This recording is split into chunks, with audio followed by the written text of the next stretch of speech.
Hi, I'm Jen. I'm doing Babe's hair. I'm gonna twist his dreadlocks, and I just thought that I could see better if I do it on this camera. So let's check out his gorgeous hair. He's gonna watch TV or whatever.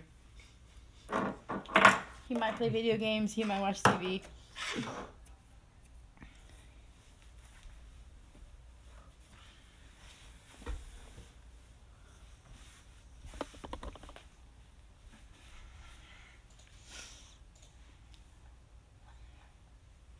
Oh, I'm gonna stay where I was.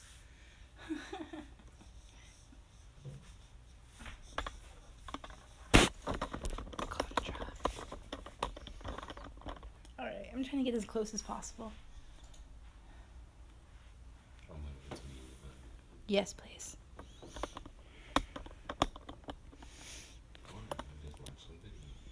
Mm-hmm.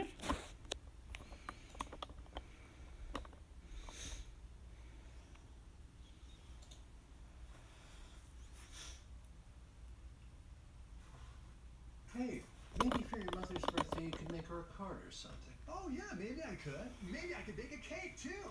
Or maybe I could find my own car insurance company and dump yours. Yeah? Priority pick, but it feels bad Oh. when someone like reckless is Oh, on. sweet. I feel it's We're watching League of Legends. I think it was quite good, actually. Double lift on the Sona, you do have to worry earlier on in lane phase about that 100% 2-0. But later on, his positioning was quite good. Commercials. Oops. All of it, babe. Good. Now they're facing the Hecarim, though, which is one of the best junglers to pair with it because of the speed and because of that initiation. Also, it's a double-sided coin there. It's very good against it and looking to try and kill that Sona before something like the Taric ultimate actually comes down. One of the biggest strengths of the Sona Taric is that team fighting and the 5v5 versatility that comes from the invulnerability of Taric ultimate combined with the CC of the Sona. And the thing I want to comment on is it's not just the double lift show anymore. So many times teams with double lift, you see them be like, okay, how do we all work around double lift no matter what? That's one of the big changes about this team. When this team got criticized last year for their international performances, the two names that always came up most frequently in that criticism were Oleg and Pobelter. Pobelter got replaced with Jensen, who everyone considers an upgrade, and he is one of the guys who has long been a big performer in North America. We know this guy is a talented player, and you can put double lift on something that feels less of that traditional carry role when you've got someone like Jensen to count on. And I do like the fact that I feel like it's giving respect to PvP because you know that these guys want to team fight you. They tried to team fight Team Liquid, it didn't work out. They definitely team fought Vegas Squadron. So you're drafting with Sona Taric, what is already a very strong 5v5 composition, saying we can't change them, but we certainly can match them. Well, Team Liquid will have themselves that powerful Sona Taric combination. They'll also have a strong all-around jungler in the Jarvan. Fangbu Buffalo grabbing themselves the Hecarim, the Sylas, and that Varus. I think people also, especially if they have not seen successful use of the Sona Taric, tend to underestimate the damage output of this champion. Just seeing it as a support champion, once you build up the Two support carries? on top of Or one the support cores, and a support the carry? force damage is very, very strong. Plus, because Sona can cycle through her abilities so quickly, it actually has very good sustain. We're talking about League of Legends. And while we talk of And I'm the twisting his hair. composition, we'll see if they're able to execute on it in this game. On PvP, I love all of the picks they got. Sylas Sorry. wants all of his ultimates. He got every single good option with just the first 3 picks. Hecarim, like you're saying, can certainly run over and just cause terror to a Sona Taric. And then Varus is one of the key champions that can cause problems for the healing duo of Sona Taric down early on in the lane phase. Hecarim is also just such an insanely powerful champion right now. His ability to go in and remember when he has the Spirit of Dread, that W on and active, he's healing not just off the damage that he's doing to enemy players, but off all the damage they take from your allies. If he gets thrown in the Jarvan dunk bucket and he's got Spirit of Dread, all of a sudden, the soup is the one that's going to kill you. You're not going to put him in the soup. Yeah, it depends on who's got the Taric ultimate on them at that time. Because if they're invulnerable, then they won't take any damage, then you don't get the heal. But as Frost is saying, if the Sylas steals Taric ultimate, all of a sudden, they're the team fighting team that are invulnerable. And I do want to point at this pick, though. I think this might actually be a support flux. Now the thing is Galio, Pyke, Alistar, Braum, and Tahm Kench have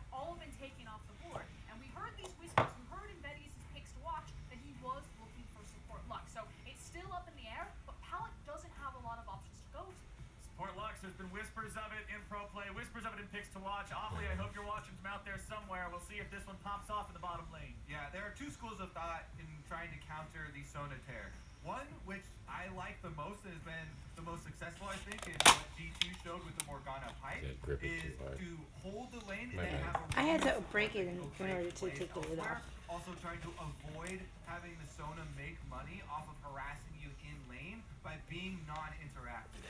The other school of thought is just kill them and try to get the kills onto the Sona because they're squishy early. Lux, as a support, rebroadcast, one of the right? biggest setups Nope, is 10 the hours light ago. binding. And Varus is very good at following It dropped up 10 on hours ago. any sort of snare. So this is a Yes, rebroadcast right now. yes. Blue Buffalo will be the cannon, taking that one most likely in the top side there to deal with the gangplank. Remember, gangplank. Oh, there's a nice colleague on TL. I like to see that on Double Lift's team. That you know, and I very much enjoy Double Lift, and his gameplays made me into a very good player in League. Yes. Watching his gameplay, he gets to play with an Akali on his team, which is very good. He can play around her because she gives you a lot of space. If she drops her shroud, are you gonna run through it to get to him? No.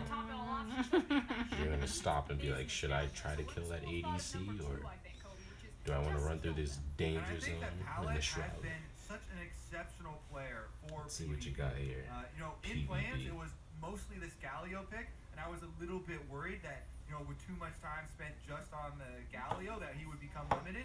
But I really enjoyed his Pyke earlier today, even though they didn't get the victory, and now I'm excited to see his Lux play. And as we're waiting on minions to spawn, I want to go ahead and make sure that So we got a everybody Jarvan is up caught here up. too. For those of you who Wow, haven't seen very him on strong.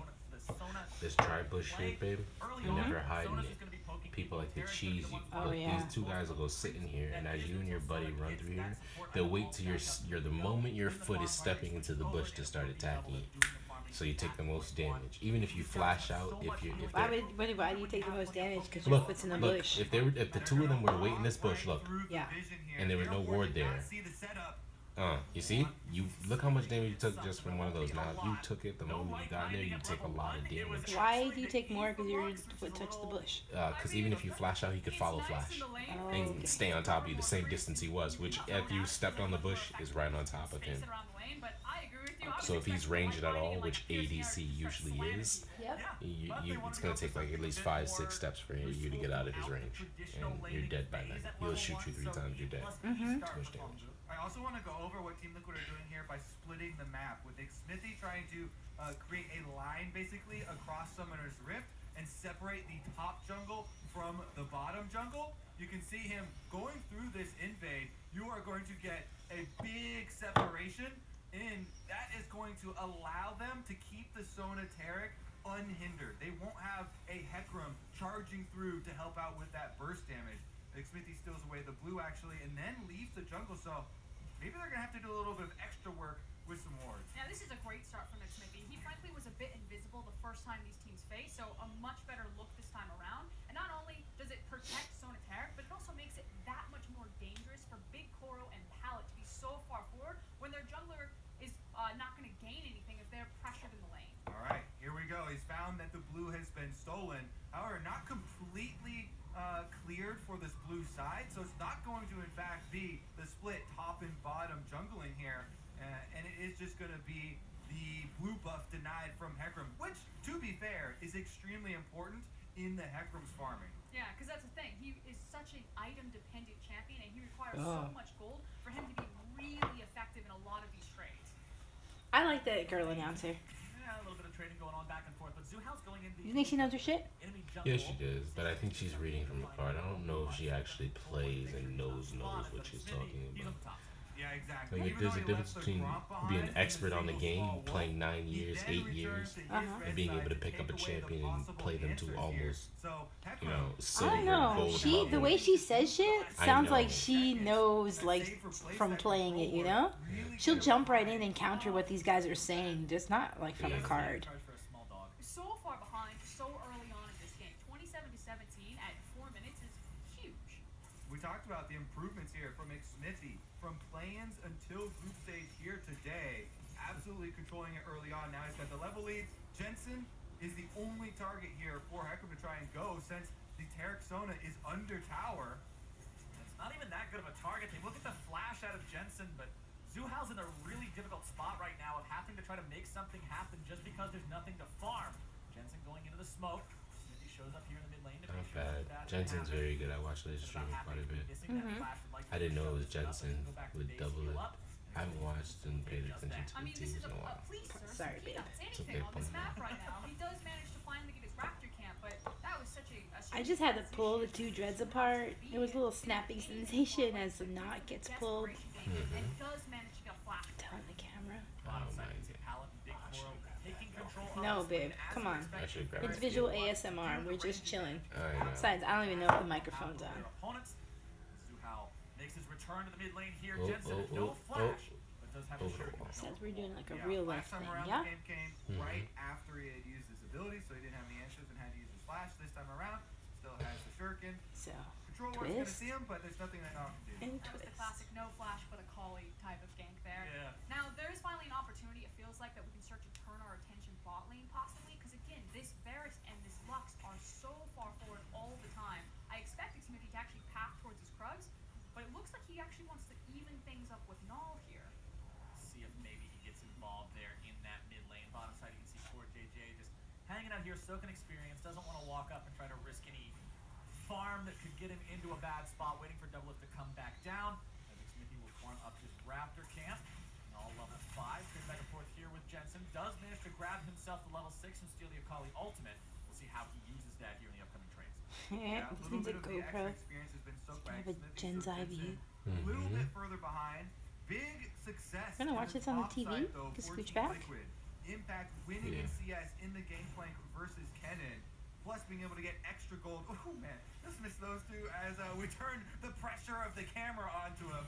But also getting the extra reward of the gold that Gangplank gets when using his Q on minions. And for NA fans, this is what you love to see. This is a guy that for so long had the reputation of, oh, Impact's a tank player. Impact's a tank player. Why are you putting him on carries? Stop After I putting finish Impact this on carries. section, Give him the tanks. But Gangplank and Jason and Champions has found some success on. Double Lift will be forced to flash away there in the bottom side. There's that CC we were talking about coming through for Fong Hu. I think it's about rewriting the perception around Impact a bit. The thing is it's not that he can't play the lane phase or he can't play the carries, but that's just not his responsibility to TL in their current formation. They need him to sacrifice advantages. He'll often group much earlier on with the team, despite what pick he is on, and play around the team's needs rather than someone like the Shy or Probably one need who you has to so many scooch resources back in a catered to second. them.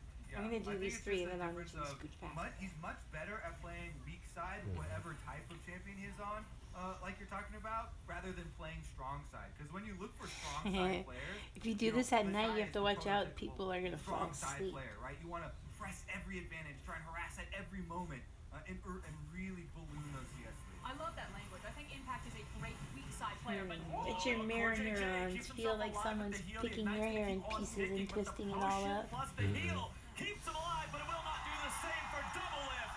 And Fong Fu Buffalo take first blood. And the classic, they finally managed to crack Core JJ and Double Lift down there. Big Coral and Pallet are relentless, and they have the picks to back it up. And hey, Smithy, you're a little too late, my friend. And look at the CS comparison too. Not only do they have the first blood, they're up 20 farm. Let's take another look at how they did it. All right, so they get the initial light binding Oh, onto he Core chain JJ, stunned get a him. lot of damage down onto him. With the double heals, he's able to flash out and stay alive, but it's literally just a mistake from Double Lift. He walks up into them to try and get some return damage, and he goes down instead. I mean, it might be one of those scenarios you're not used to facing someone like a Lux down there, and you just didn't expect the damage. I mean, he literally just walked up and got hit with the Cutlass. I mean, he get Cutlass slowed, and they shot him down from there. Dude, One better thing I wanted to cutlass. mention now that Lifesteal? Buffalo has got themselves the first blood. When you look at Team Liquid's stats Strong in their iron. regular If you get it LCS early. play, Strong. this team has a very low first blood rate, but they have incredibly high rates at first Baron, first Drake, and first Turret. Sort of showing how they don't like to play through going for these kill-heavy games, but would rather focus on other aspects instead, more objective-based play. But they want to keep things slow if they can. Fong Fu Buffalo has the ability, we've just been shown, to make these kills happen in a 2v2. There was no jungler assistance there, and Team Liquid must be respected. Big jungle difference here, though. Smithy, because of the early counter jungling, has been able to get a sizable lead, and now he is focusing the bottom side here. Once you get level 6s on the Sonateric, the possibility of that CC completely changes the lane. But I like how They Big go on the Koro's assault. reaction here. He's playing much further back, and he's respecting that level 6 possibility. Yeah, suddenly when you see that Sona and Tarek are very happy to step forward, you need to pay respectful, but meanwhile mid lane. Jensen looking to make the play happen. It's going to be a 2 versus 2. Null's going to be taken low, nearly getting himself bursted down. Like Smithy gets Team Liquid on the board. Yeah, Null is able to steal his ultimate right before he goes down, but then Smithy gets him the real one, and they're able to get the actual kill there. Team Liquid tie things up here. They're still ahead about 600 gold. Big Smithy moving towards the bottom lane now. Is going to find Big Koro and Pallet there in the lane, but considering Doublelift and Core JJ are occupied with farm at the turret, Smithy doesn't want to force this into a point. That moment when you're chased off the lawn by Lux and Varus, like, what are you doing? Turn around! Get out of here, jungler. Feels bad considering those are See, that's the kind of shit that they can't write on a card for her, right? Well, I do expect Smithy to eventually start packing down here, especially with the Gangplank ultimate comes See? back off of cooldown. But I'd like to see him She's pass nerdy the enough back to be up the really lane and endearing. walk up from his crud camp, because one of the nice things about Tarek and Sona's play pattern is they can just throw the CC directly in front of them, and Jarvan can gap close no problem. And honestly, you don't have to force down in this bottom side. If they hadn't made that mistake at their turret and died there, everything would be going just fine. Take another look at their all in on Null though. Jensen with the slick moves, able to finish it up. And Xfinity is there for the dunk to get that kill credit. I think they definitely would have liked it onto Jensen to try and complete his gunplay, but a kill's a kill, and they'll take it either way. I think it's so important to get more and more Okay, tape and you more want to and more scooch back a comfort on little and TL watch the on TV? like You your want to phone. lay Now, down? you I'll lay have down. seen, Okay, flexibility. we'll be as done someone right here like then. you We'll have we're a lot moved to an of this, easier but position. Yeah. something like Polly isn't falling through the draft, doesn't have priority in this team, would have been a major red flag. Props to Jensen here. Thanks for watching me do his hair.